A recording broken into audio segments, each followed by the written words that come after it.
সুপ্রিয় শিক্ষার্থীরা, তোমরা যে যেখানে বসে এই ক্লাস উপভোগ করছো, সবাইকে অনেক অনেক প্রীতি ও শুভেচ্ছা।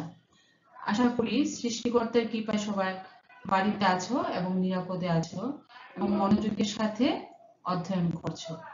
এই আশাবাদ ব্যক্ত রেখে ঢাকা কলেজ কর্তৃপক্ষ কর্তৃক আয়োজিত দ্বাদশ শ্রেণীর পৌরনীতি ও সুশাসন দ্বিতীয় পত্রের ক্লাসে সবাইকে স্বাগত জানাচ্ছি। আমি ছন্দা সাহা, সহকারী অধ্যাপক, রাষ্ট্রবিজ্ঞান বিভাগ, ঢাকা কলেজ, ঢাকা। প্রিয় শিক্ষার্থীরা, আমরা জানি যে বর্তমান যুগে সবচেয়ে কাঙ্ক্ষিত সরকার ব্যবস্থা হলো গণতন্ত্র এবং রাষ্ট্র ব্যবস্থা হলো আধুনিক জনকল্যাণমূলক রাষ্ট্র ব্যবস্থা। এই গণতন্ত্রকে প্রাতিষ্ঠানিক রূপ দেওয়ার ক্ষেত্রে রাষ্ট্রের সাংবিধানিক প্রতিষ্ঠানসমূহ গুরুত্বপূর্ণ ভূমিকা পালন করে থাকে। আজকে আমি তোমাদের সাথে সে সাংবিধানিক প্রতিষ্ঠানসমূহ নিয়ে আলোচনা করব। এই পাঠ শেষে আমরা যা যা শিখব তা হচ্ছে অ্যাটর্নি জেনারেলের ক্ষমতা ও কার্যাবলী, মহাহিসাব নিরীক্ষক ও নিয়ন্ত্রকের ক্ষমতা ও কার্যাবলী। এ পর্যায়ে আমরা আলোচনা করব অ্যাটর্নি জেনারেলের ক্ষমতা ও কার্যাবলী নিয়ে। বাংলাদেশ সংবিধানের 64 নম্বর অনুচ্ছেদে অ্যাটর্নি জেনারেলের ক্ষমতা ও কার্যাবলী সম্পর্কে আলোচনা করা হয়েছে এবং সেখানে বলা হয়েছে যে সুপ্রিম কোর্টের বিচারক হওয়ার যোগ্য কোনো ব্যক্তিকে রাষ্ট্রপতি কি করতে পারবেন, অ্যাটর্নি জেনারেল হিসেবে নিয়োগ প্রদান করবেন এবং রাষ্ট্রপতির সন্তোষ অনুযায়ী নির্দিষ্ট সময়সীমা পর্যন্ত তিনি স্বীয় পদে বহাল থাকবেন এবং অ্যাটর্নি জেনারেল রাষ্ট্রপতি কর্তৃক নির্ধারিত পারিশ্রমিক ও অন্যান্য ভাতাদি পাবেন এবং তিনি রাষ্ট্রপতিকে লিখিত স্বাক্ষরযুক্ত পত্র যুগে কি করতে পারবেন, তার পদ ত্যাগ করতে পারবেন। অবশ্য শাসনতান্ত্রিক বিধান অনুসারে সুপ্রিম কোর্টের বিচারকদের যে পদ্ধতিতে অপসারণ করা যায়, অ্যাটর্নি জেনারেলকেও সেই পদ্ধতিতে অপসারণ করা সম্ভব। অ্যাটর্নি জেনারেল হলেন পদাধিকার বলে বাংলাদেশের বার কাউন্সিলের সভাপতি এবং তিনি সেই অনুযায়ী উক্ত পদের দায়িত্ব সম্পাদন করে থাকেন। অ্যাটর্নি জেনারেলের পাশাপাশি অতিরিক্ত অ্যাটর্নি জেনারেল ও সহকারী অ্যাটর্নি জেনারেলও রয়েছেন।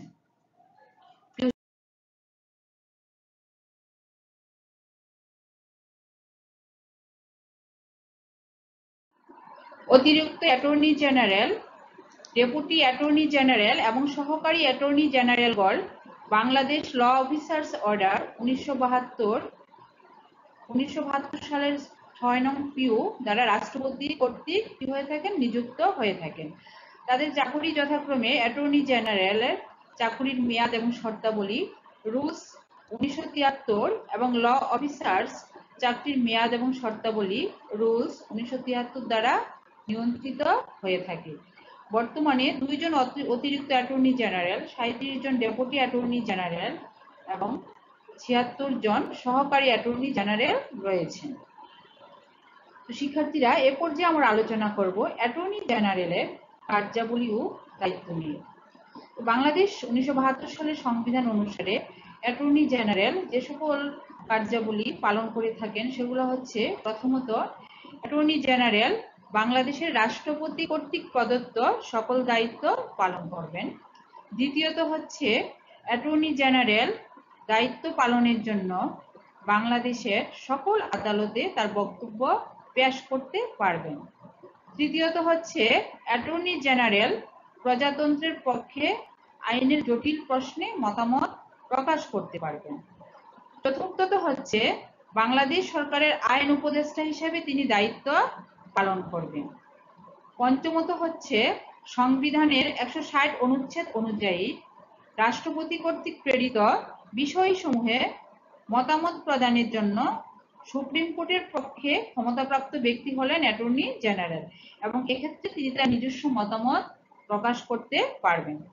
এ পর্যায়ে আমরা আলোচনা করব ডেপুটি ও সহকারী অ্যাটর্নি জেনারেলের কার্যাবলী ও দায়িত্ব নিয়ে। তো বাংলাদেশ সংবিধানে ডেপুটি ও সহকারী অ্যাটর্নি জেনারেলের পদের আসলে কোনো উল্লেখ নেই, তবু অ্যাটর্নি জেনারেলকে আসলে সাহায্য সহযোগিতা প্রদানের জন্যই কিন্তু ডেপুটি ও সহকারী অ্যাটর্নি জেনারেলের পদ সৃষ্টি করা হয়েছে। যাই হোক, এখন ডেপুটি ও সহকারী অ্যাটর্নি জেনারেলের দায়িত্ব কার্যাবলী হচ্ছে, প্রথমত অ্যাটর্নি জেনারেলকে তার কাজে সহায়তা করা। দ্বিতীয়ত হচ্ছে অ্যাটর্নি জেনারেলের অনুপস্থিতিতে সহকারী অ্যাটর্নি জেনারেল সরকারের আইন উপদেষ্টা হিসেবে কি করবেন, দায়িত্ব পালন করবেন।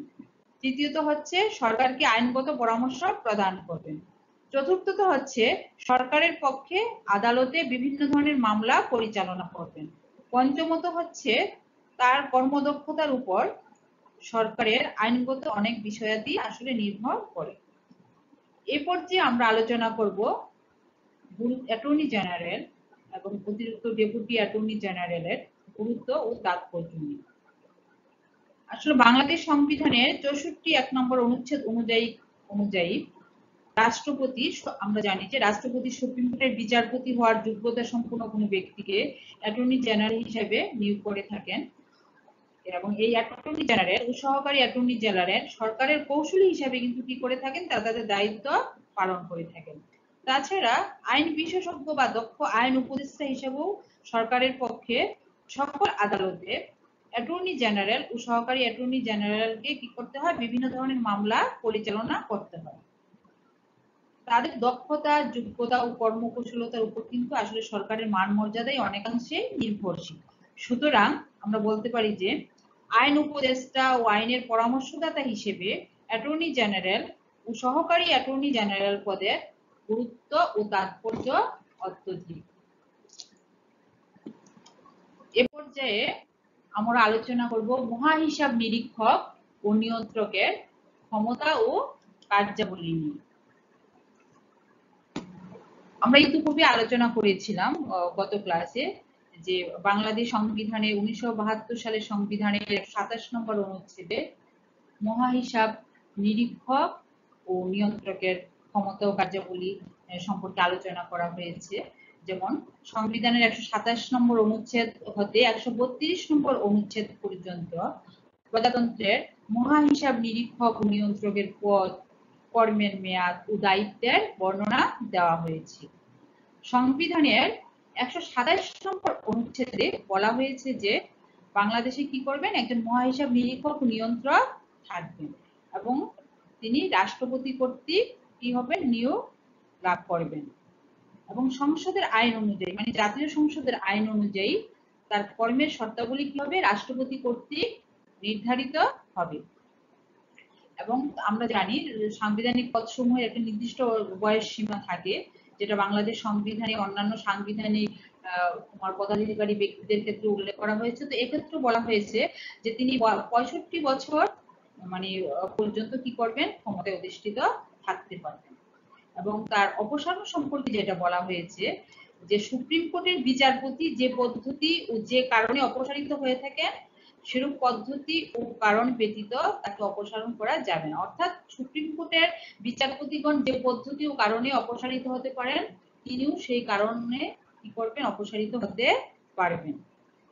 এবং তিনি যদি পদত্যাগ করতে চান তবে তিনি পদত্যাগ করতে পারবেন, তবে এক্ষেত্রে তাকে একটা নিয়ম নীতি অনুসরণ করতে হবে। সেটা হচ্ছে যে তিনি রাষ্ট্রপতিকে উদ্দেশ্য করে স্বীয় স্বাক্ষরযুক্ত পত্রের মাধ্যমে কি করতে পারবেন, স্বীয় পদ ত্যাগ করতে পারবেন।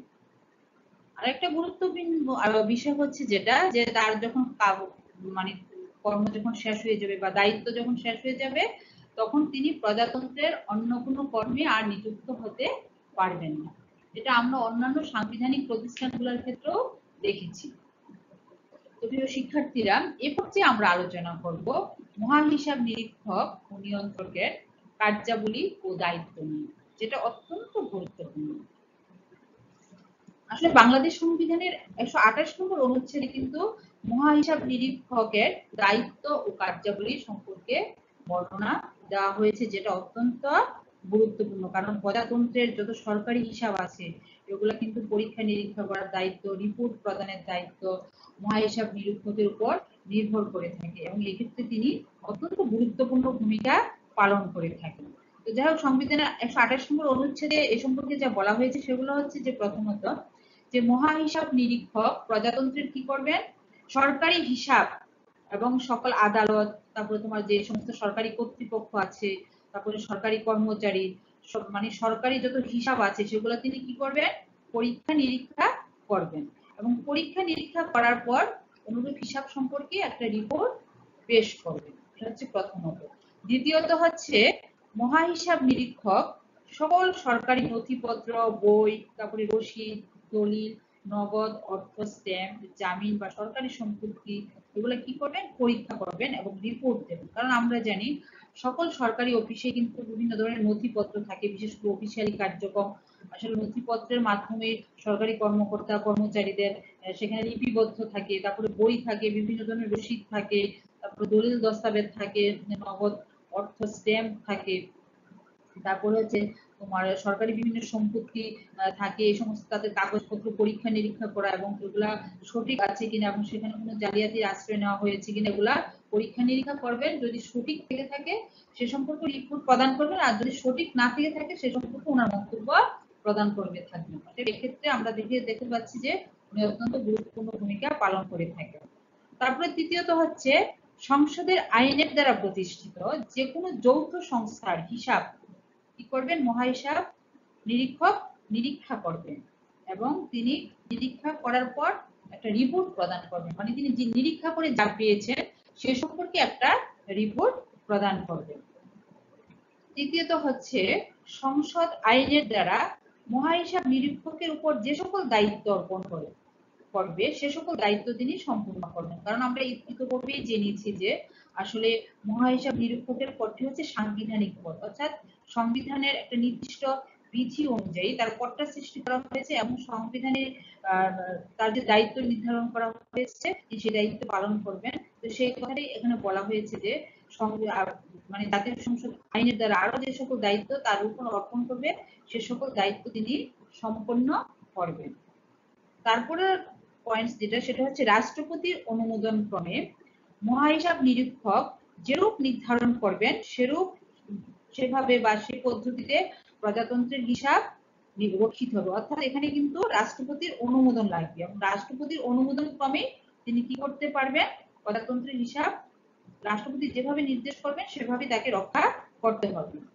এবং সর্বশেষ যেটা সেটা হচ্ছে প্রজাতন্ত্রের হিসাব সম্পর্কিত রিপোর্ট মহাহিসাব নিরীক্ষকের রিপোর্ট নামে অভিহিত হবে এবং মহাহিসাব নিরীক্ষক রিপোর্টটি কার নিকট পেশ করবেন, রাষ্ট্রপতির নিকট পেশ করবেন এবং রাষ্ট্রপতির নিকট পেশ করার পর রাষ্ট্রপতি কি করবেন, সেটা জাতীয় সংসদে পেশ করার ব্যবস্থা করে থাকবেন। কারণ আমরা জানি বাংলাদেশে সংসদীয় সরকার ব্যবস্থা বিদ্যমান এবং সংসদীয় সরকার ব্যবস্থায় রাষ্ট্রপতি কি করে থাকেন, মানে সংসদীয় সরকার ব্যবস্থা জাতীয় সংসদ কিন্তু গুরুত্বপূর্ণ ভূমিকা পালন করে থাকে। বিশেষ করে সংসদীয় সরকার ব্যবস্থার সকল দায়িত্ব কিন্তু প্রধানমন্ত্রীর নেতৃত্বে মন্ত্রিসভার হাতে কি করা হয়ে থাকে, ন্যস্ত করা হয়ে থাকে এবং প্রধানমন্ত্রী সমেত মন্ত্রিসভাকে তাদের কার্যাবলীর জন্য জাতীয় সংসদে কি করতে হয়, মানে দায়িত্বশীল থাকতে হয় এবং তাদের কার্যাবলী সম্পর্কে সেখানে তাদেরকে জবাবদিহি করতে হয়। অতএব মহাহিসাব নিরীক্ষক নিয়ন্ত্রক যেহেতু একটা সংসদীয় পদ, বাংলাদেশ সরকারের একটা গুরুত্বপূর্ণ পদবি, আমরা জানি যে প্রজাতন্ত্রের হিসাব পরীক্ষা নিরীক্ষা করা এবং সে সম্পর্কে রিপোর্ট প্রদান করা এটা অত্যন্ত গুরুত্বপূর্ণ একটা কার্যাবলী। অতএব কি করতে হবে, রাষ্ট্রপতি সংসদে পেশ করবেন এবং সেটা নিয়ে সংসদে আলাপ আলোচনা করা হয়ে থাকে। এবং আরেকটা বিষয় যে উপযুক্ত দায়িত্ব, আমরা যে এতক্ষণ যে দায়িত্ব সমূহগুলো সম্পর্কে আলোচনা করলাম, মহাহিসাব নিরীক্ষককে অন্য কোনো ব্যক্তি বা কর্তৃপক্ষের পরিচালনা বা নিয়ন্ত্রণের অধীনস্থ করা যাবে না। অর্থাৎ সহজ কথায় হচ্ছে তিনি সংবিধানের নির্দেশিত বিধি অনুযায়ী তিনি দায়িত্ব পালন করবেন বা তাকে অন্য কারো অধীন করা যাবে না। এক্ষেত্রে তিনি কি বলবো আমরা, মানে সংবিধানের বিধি অনুযায়ী পালন করবেন, তো মানে অন্য কারো কাছে উনি দায়িত্বশীল থাকবেন না বা অন্য কারো অধীনে উনি ওনার দায়িত্ব পালন করবেন না। তো সুপ্রিয় শিক্ষার্থী, আজকে আমরা তোমাদের সাথে অত্যন্ত গুরুত্বপূর্ণ দুইটা সাংবিধানিক পদ নিয়ে আলোচনা করলাম। একটা হচ্ছে অ্যাটর্নি জেনারেল, যেটা আমরা দেখেছি বাংলাদেশ সরকারের আইনের উপদেষ্টা হিসেবে এবং বিভিন্ন মামলা পরিচালনার ক্ষেত্রে গুরুত্বপূর্ণ ভূমিকা পালন করে থাকেন এবং তাদের যোগ্যতা কর্মকুশলতার উপর সরকারের মান মর্যাদা নির্ভরশীল। তারপর হচ্ছে মহাহিসাব নিরীক্ষক ও নিয়ন্ত্রক, যেটা আমরা জানি যে প্রত্যেকটা রাষ্ট্রই তাদের কার্যাবলী সম্পাদন করার জন্য অর্থের প্রয়োজন হয় এবং প্রজাতন্ত্রে যত হিসাব আছে সেটা নিরীক্ষা করা এবং সেটা সম্পর্কে রিপোর্ট প্রদান করা, সে একটা কি বলবো একটা মহান দায়িত্ব কিন্তু অর্পণ করা হয়েছে মহাহিসাব নিরীক্ষক ও নিয়ন্ত্রকের উপর। অতএব তাদের কার্যাবলী সঠিকভাবে পালনের উপর কিন্তু গণতান্ত্রিক সরকারের সফলতা নির্ভর করে। তো প্রিয় শিক্ষার্থীরা, তোমাদের যদি এ ব্যাপারে আরো কারো কোনো কিছু জানার থাকে তাহলে কমেন্ট বক্সে লিখে জানাবে। তো আজকে ক্লাসের এখানেই শেষ। তোমরা পরবর্তী ক্লাসে অংশগ্রহণ করবে। আমাদের পরবর্তী ক্লাসে তোমাদের সাথে আবারও দেখা হবে এই আশাবাদ ব্যক্ত রেখে তোমাদেরকে ধন্যবাদ জানিয়ে এখানেই শেষ করছি। ধন্যবাদ।